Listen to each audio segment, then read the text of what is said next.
Bonjour à tous, cette fois-ci je suis sur les achats. Cette vidéo n'est pas un tutoriel pour vous montrer comment paramétrer un fournisseur. Ce n'est pas non plus un tutoriel pour vous montrer comment gérer une commande fournisseur. Je pense que des collègues présents sur le marché l'ont déjà très bien détaillé bien avant moi. Cette vidéo a un double objectif. Le premier, euh, c'est de se mettre dans la peau d'un acheteur et d'essayer de voir ce que Dynamics 365 FNO permet de faire. L'autre objectif, c'est de mettre en valeur le marketing des achats dont on parle très peu et qui est une démarche qui vise à améliorer la position de l'entreprise en renforçant l'attrait qu'elle peut représenter en tant que client pour d'autres entreprises.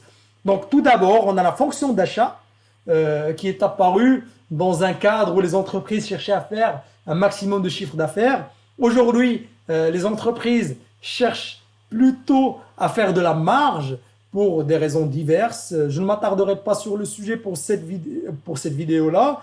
Euh, donc l'objectif est de mieux acheter pour mieux vendre, comme on dit. Donc au début, c'était rechercher une source d'approvisionnement dans les délais les plus courts et avec le meilleur prix possible. Aujourd'hui, c'est devenu une activité de recherche et de sélection parmi plusieurs sources d'approvisionnement euh, pour assurer un approvisionnement dans les meilleures conditions de coût, de qualité, de délai et idéalement d'innovation aussi.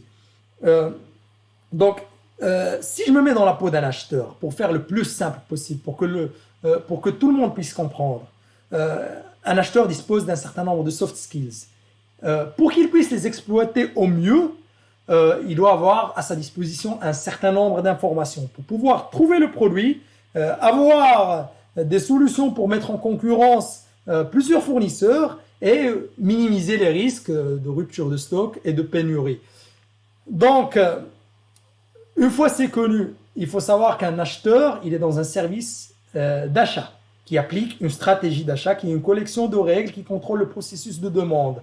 Donc, cela est possible avec Dynamics 365 FNO. On peut définir des politiques d'achat et les paramétrer, et aussi on paramétrer les règles. Une fois c'est fait, c'est le point de départ qui est très important. Il faut différencier les produits qui sont destinés à un usage de production des autres produits qui sont destinés à un usage interne. Les produits destinés à un usage de production, leur approvisionnement est géré suivant la stratégie de stockage. Ce n'est pas le sujet de la vidéo, mais tout de même l'acheteur doit avoir une visibilité et pouvoir les classifier en fonction de leur importance pour l'activité de l'entreprise. C'est pour cela qu'on a dans le module gestion des stocks la classification ABC, très connue. Il y a aussi les produits qui sont destinés à un usage interne. Pour cela, on a les catalogues d'approvisionnement. Une fois on reçoit une demande d'achat en interne, cette demande d'achat doit être justifiée, on a la possibilité de les justifier, de suivre les dépenses. Une fois c'est fait, on doit avoir à disposition les fournisseurs ou éventuellement les chercher. On peut les classer sous forme de groupe, on peut les grouper plutôt. Une fois on a tout cela en main, on peut envoyer ce qu'on appelle des RFQ pour justement avoir un nombre de devis qui va nous permettre de effectuer une évaluation des fournisseurs suivant différents critères, des critères par exemple géographiques pour ne citer que cela, mais il y a des critères plus connus, plus importants qui sont le prix, les remises et les rabais pour justement pouvoir confronter les différents fournisseurs pour négocier la meilleure offre possible. Une fois c'est fait, on passe au contrat d'achat et aux journaux commerciaux. Tout cela est géré avec Dynamics 365 FNO. Il y a aussi une partie que les logisticiens connaissent très bien, qui est la gestion partagée des approvisionnements, qui est gérée paramétrée sur le module Procurement and Sourcing.